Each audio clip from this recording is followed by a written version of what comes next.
Hola mis hermanos, en esta clase vamos a seguir con nuestro estudio de las traducciones de la Biblia. En la última clase estudiamos dos traducciones muy importantes, la Septuaginta y la Vulgata, que claramente han tenido más influencia en el estado presente de la Biblia. La Septuaginta teniendo un rol no solamente en la transmisión del antiguo, pero también en la producción de nuevo. Y la Vulgata era clave en dar la forma canónica que hoy tenemos. El orden de los libros, las divisiones de los libros como Samuel, Reyes, Crónicas, y también los títulos de muchos de los libros vienen de la Vulgata, no del hebreo original. En esta clase vamos a considerar otra traducción que no ha tenido tanto efecto en la producción de la Biblia como la tenemos, pero es parte de la historia de la Biblia y la aspecto misionero de la producción y traducción de la Biblia. La traducción de la Biblia ha sido clave en la historia de la Biblia. Las traducciones son importantes para la consideración del texto original de la Biblia en la crítica textual y hablan de la expansión de la iglesia en sus varias etapas y épocas históricas y pueden manifestar la influencia de la Biblia en una cultura. Por ejemplo, la traducción de la Biblia al inglés por William Tyndale y la versión King James han completamente transformado el idioma inglés. También la Reina Valera, en una manera, ha tenido mucho impacto, mucha influencia en el estado presente del idioma español. Ciertas palabras, ciertos modismos que se usan vienen de esas Biblias. En primer lugar, consideremos la legitimidad de una traducción, porque eso no siempre se ha tenido por sentado, esa verdad de la legitimidad de una traducción. Como vamos a ver en la próxima clase, en el tiempo de la Reforma, eso era un asunto de mucho debate, si la Biblia sí podía traducirse o no, al mismo tiempo usando una traducción, en una manera un poco irónica. La Biblia en su esencia es tomar los pensamientos de Dios y ponerlos en un idioma entendible por los hombres. Por esa razón, la traducción de esas palabras a otros idiomas es completamente legítimo. Como John Frame dice, en comparación con la gran obra de Dios en traducir sus pensamientos en idioma humano, los otros niveles de la traducción son fáciles. De hecho, vamos a ver brevemente que no solamente es legítimo, es necesario. La traducción es lícita porque es una comunicación que tiene el propósito de comunicar.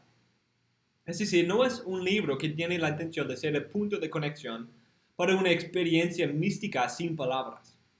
Sin embargo, la Biblia es una comunicación de parte de Dios y como una comunicación puede ser traducida a otros idiomas.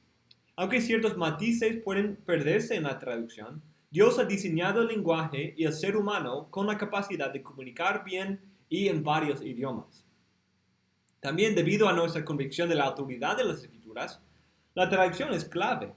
La Iglesia Católica rechazaba la traducción de las Escrituras por mucho tiempo debido a una convicción de que la Iglesia, como la autoridad suprema, de que la Iglesia era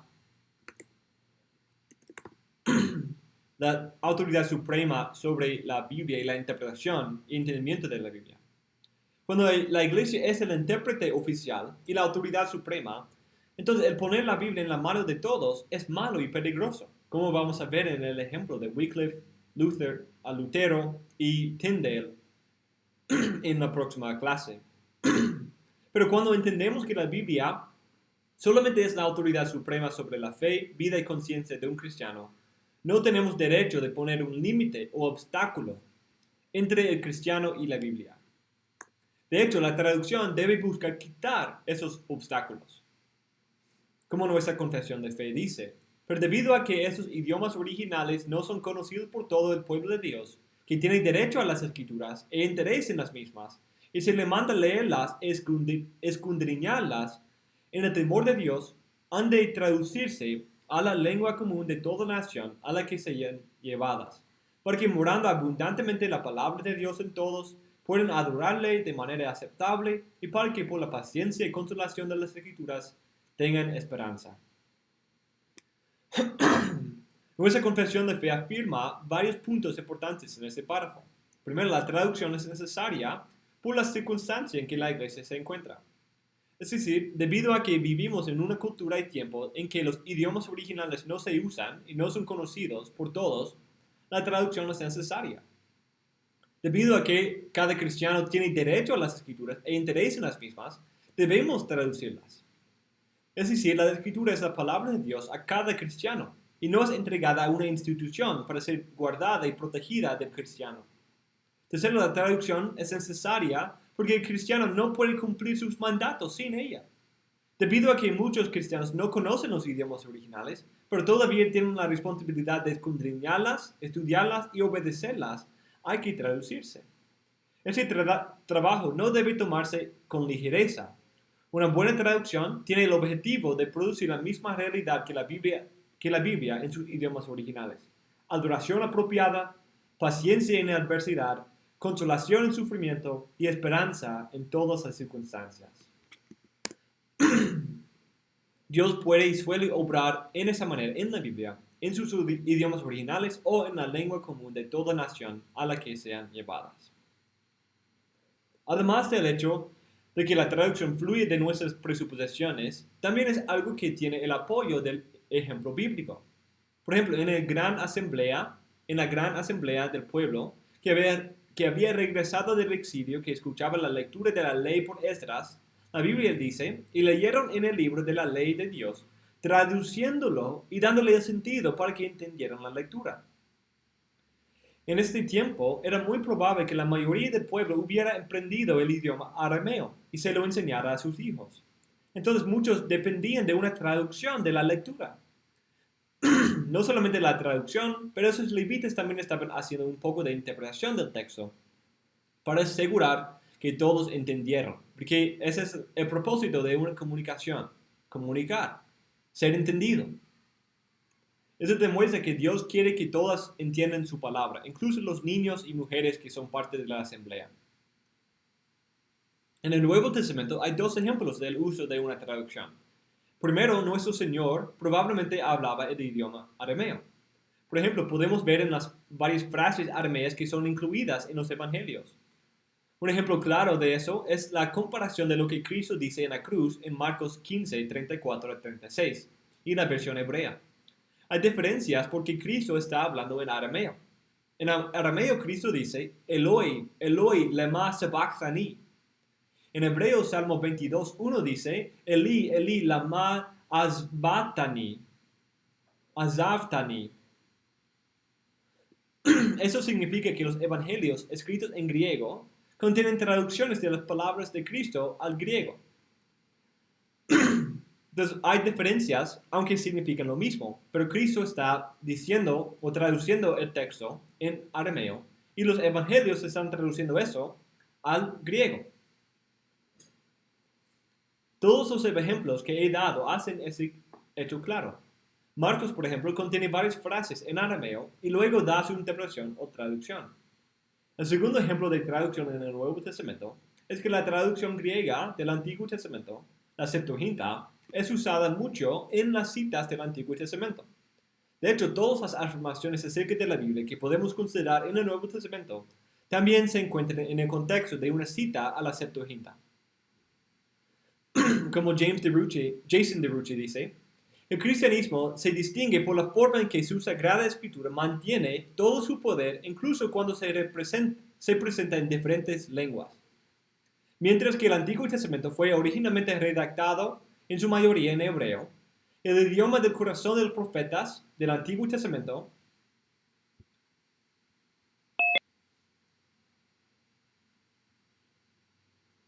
el idioma del corazón de los profetas del Antiguo Testamento y de la nación de Israel, los apóstoles, hermano, estás muteado.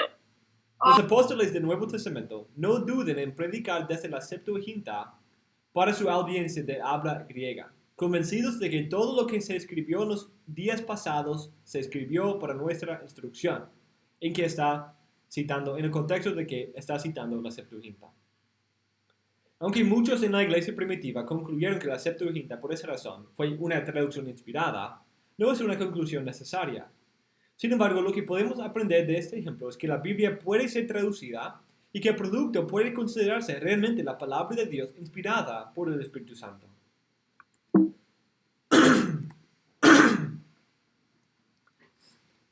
En segundo lugar, consideremos el rol redentivo histórico o bíblico-teológico de la traducción. La obra de traducir la Biblia es parte de la gran historia de redención que nuestro Dios está llevando a cabo. Según la Biblia, la división de las lenguas fue un juicio a los hombres por tratar de tomarse gloria divina. También se ve en el contexto de que en vez de expandirse y llenar la tierra, los hombres estaban juntándose y consiguiendo para arriba. En vez de expandirse y esparcirse en toda la tierra, estaban tratando de llegar al cielo sin obedecer a Dios. Por esa razón, Dios confunde los idiomas para que tuvieran que esparcirse y llenar la tierra. Por todo el resto de la historia del Antiguo Testamento, Dios casi solo hablaba un idioma, hebreo.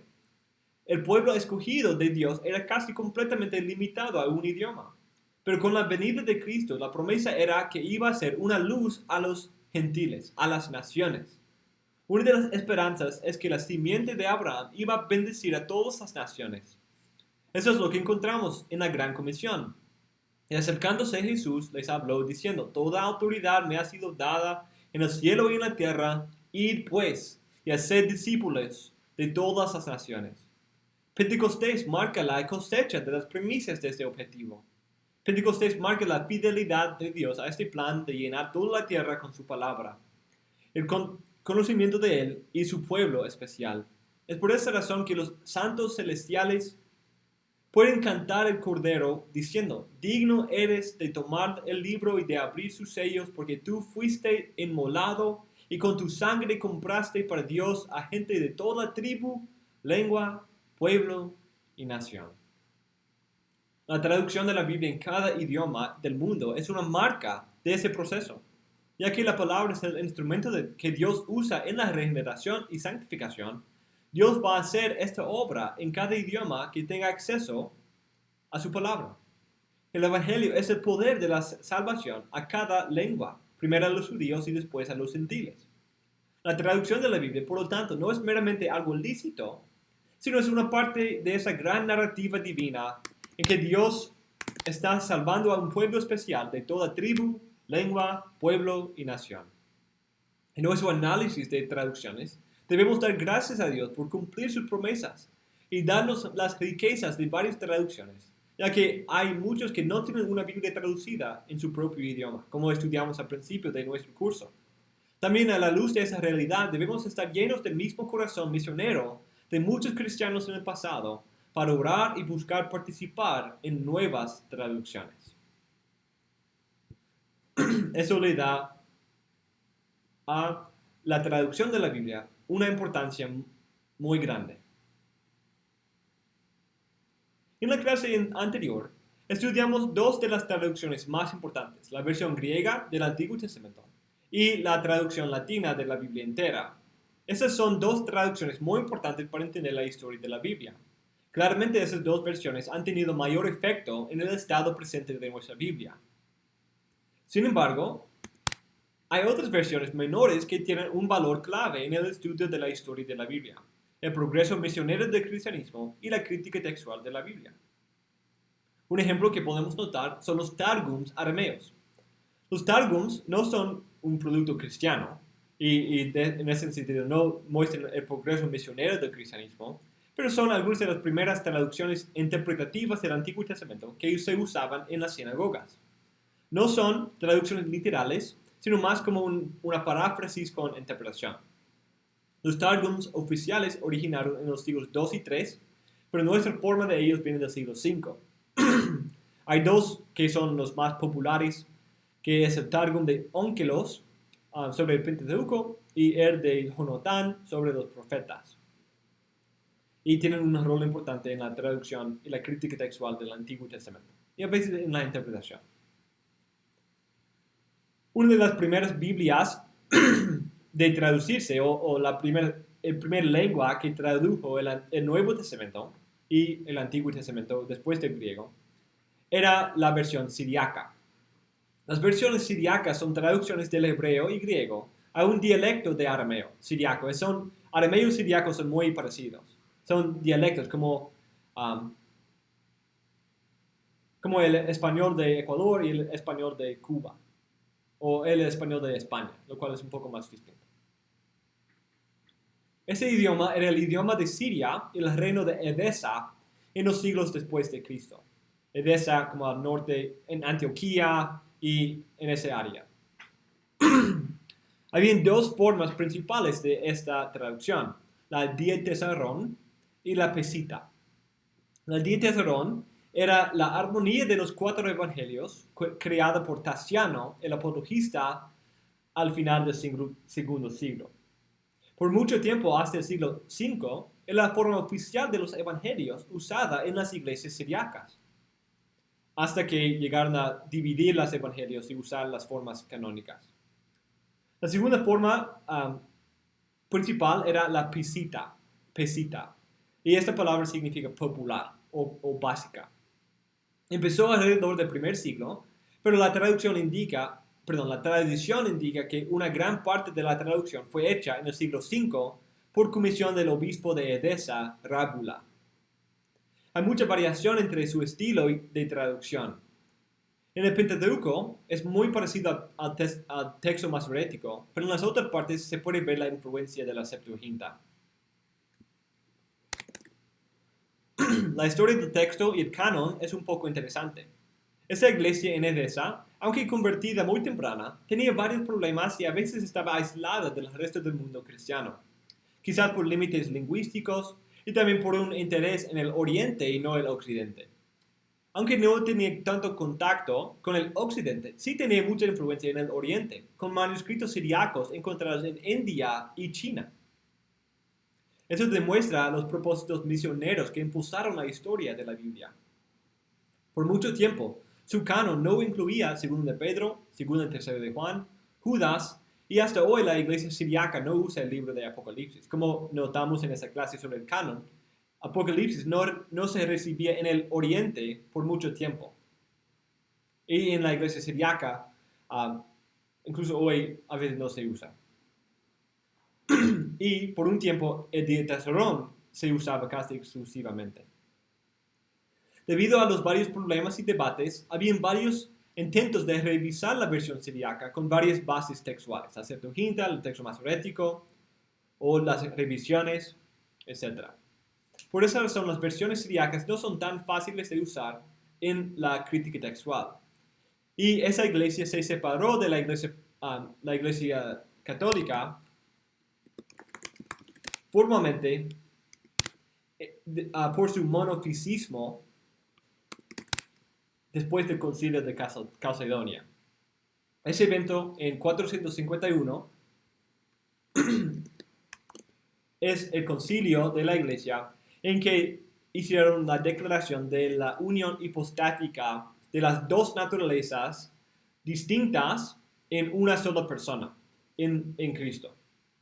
Pero muchas iglesias se separaron de la iglesia católica en ese momento por rechazar esa doctrina, como esa iglesia siriaca, la iglesia copta también, porque ellos eran monofisitas, lo cual significa que ellos creían que Cristo tenía una sola naturaleza. No era una naturaleza humana ni una naturaleza divina, era como una naturaleza mezclada. Entonces no eran arianos ni eran gnósticos, sino eran monofisitas, porque ellos dijeron que la naturaleza era una naturaleza mixta. La combinación de las dos terminaron en una sola naturaleza, con una sola persona. Eso nos lleva a la versión copta, otra versión muy importante en la iglesia primitiva. El idioma copto fue la última forma del egipcio que existía en remanentes de Egipto después de la conquista de Egipto por Alejandro Magno, porque en ese momento el griego llegó a ser muy común en Egipto también. Y más al norte, lo cual se llama Bajo Egipto, hablando de la dirección del Nilo. Habían 5 dialectos primarios: sahídico, boárico, fayúmico, amímico y menfítico. Aunque habían algunos manuscritos escritos en los últimos 3 dialectos, fayúmico, amímico y menfítico, no fueron muy comunes y terminaron de usarse después de algún tiempo. Sin embargo, las versiones sahídica y boárica son muy importantes para la crítica textual y la historia de la Biblia en ese idioma. El griego no era muy común en el Alto Egipto, el sur. Es un poco opuesto. Bajo Egipto es el norte, en el mar Mediterráneo, donde está Memphis y Giza. Y Alto Egipto es en el sur, donde está Tebas y otras ciudades. Y pueden notarlo ahí en el mapa. Entonces, griego no era muy común en el sur porque no había tanta influencia allí. Muchas de las comunidades griegas estaban en la costa, en Alejandría, en Memphis, en Giza, en Cairo, allí al norte. Entonces, fue más necesario traducir al sahídico en el sur primero, y allí se tradujo primero, en Alto Egipto. Y eso surgió alrededor del final del segundo siglo. Y de hecho tenemos mucha evidencia del cristianismo en el sur de Egipto, en Alto Egipto, con Oxirrinco y otras ciudades donde hemos encontrado muchos manuscritos de Nuevo y Antiguo Testamento.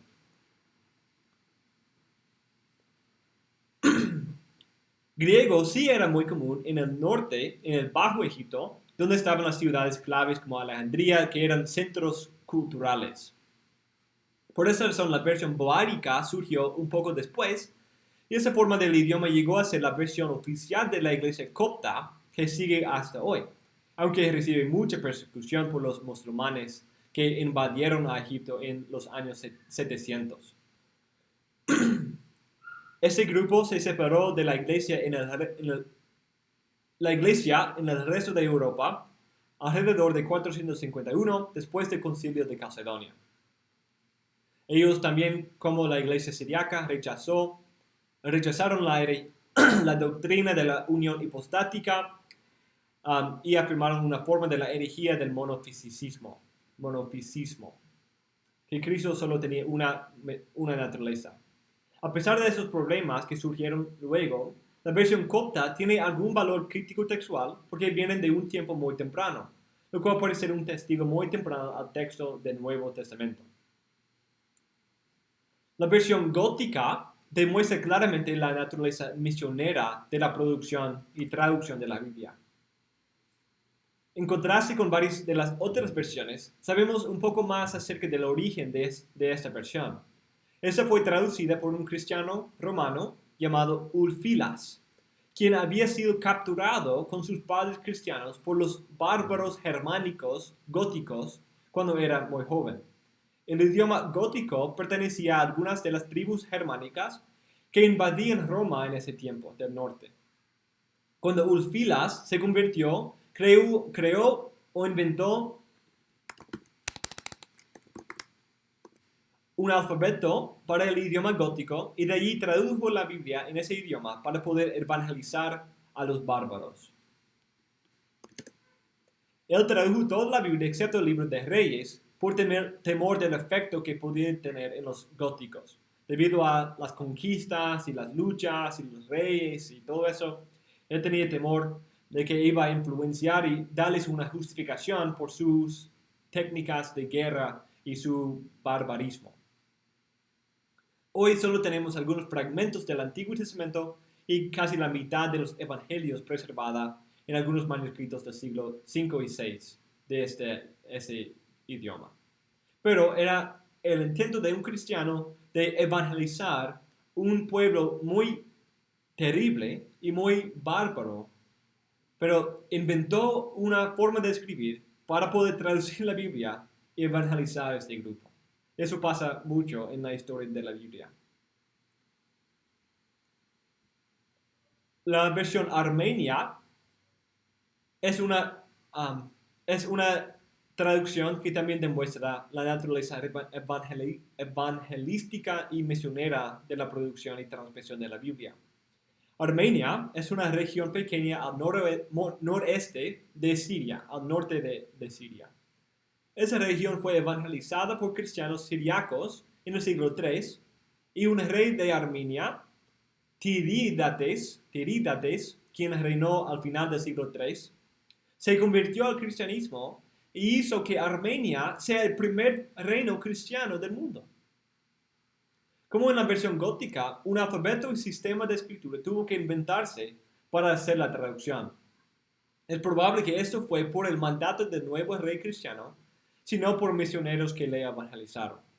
Según la tradición del Nuevo Testamento fue hecha por el obispo Mesrop, quien también recibe crédito por la invención del alfabeto del idioma armenio y georgiano, y la versión armenia es muy útil en la crítica textual, siendo muy primitiva, fiel y clara. La versión armenia se ve como una de las traducciones más bellas, más precisas del Nuevo Testamento y es una fuente muy importante para la crítica textual del Nuevo Testamento, porque es muy primitiva, del siglo III, y tiene fuentes del primer siglo casi. Y de esa manera es un testigo muy importante del estado primitivo del texto del Nuevo Testamento.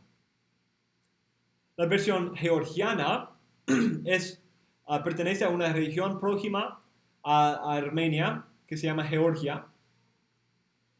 Mesrop, el mismo quien tradujo la Biblia a Armenia, recibe el crédito por traducir la Biblia a georgiana o georgiano, y también tuvo que producir una forma de escribir. Y en sus traducciones hay dependencia de la versión armenia y también la versión siriaca.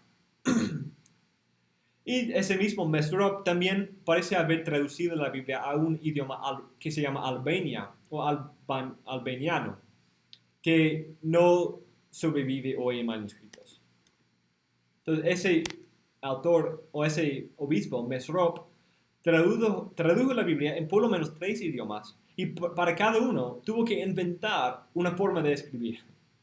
Entonces, es muy interesante su obra y muy glorioso como Dios usó a esos hombres con sus faltas, con sus fallas, pero usó a esos hombres para expandir la palabra de Dios en muchas regiones del mundo. Y en último lugar, la versión etiópica. Como Armenia antes, el reino de Etiopía se convirtió al cristianismo en el siglo V. El Antiguo Testamento fue traducido antes, en el siglo IV, y es usado por un grupo de judíos, incluso hoy, que afirman tener raíces en el tiempo de Salomón, con el rey de Seba, quien visitó a Salomón. Ellos dicen que ellos son judíos de su tiempo. Varios años luego, el Nuevo Testamento fue traducido también. La mayoría de los manuscritos de esta versión son tardías y así no tan útiles para la crítica textual. Sin embargo, son muy interesantes por su canon. Esta versión también incluye los libros de 1 Enoch, 3 Baruch y el Apocalipsis de Pedro, los cuales no son recibidos en el canon de ninguna otra iglesia. Entonces, eso es un poco interesante en cuanto a la historia de la Biblia. En esta clase hemos visto la importancia de la traducción y la transmisión de la Biblia para el cumplimiento del plan de Dios de salvar a un pueblo de cada tribu y nación. En segundo lugar, hemos visto varias de las primeras versiones de la Biblia que demuestran cómo la fe cristiana se iba expandiéndose en varios lugares, conquistando reinos y naciones enteros. Esas versiones sirven un rol importante, algunas más que otras, en la crítica textual del Antiguo y Nuevo Testamento, y también sirven en un entendimiento del rol y historia de la Biblia en los primeros siglos de la expansión del cristianismo. En la próxima clase vamos a considerar el estado de la Biblia en la Reforma y vamos a terminar nuestro curso con la historia de la Biblia en español. Gracias, mis hermanos, por su tiempo. Esa clase era mucho más corta. Y gracias por su atención.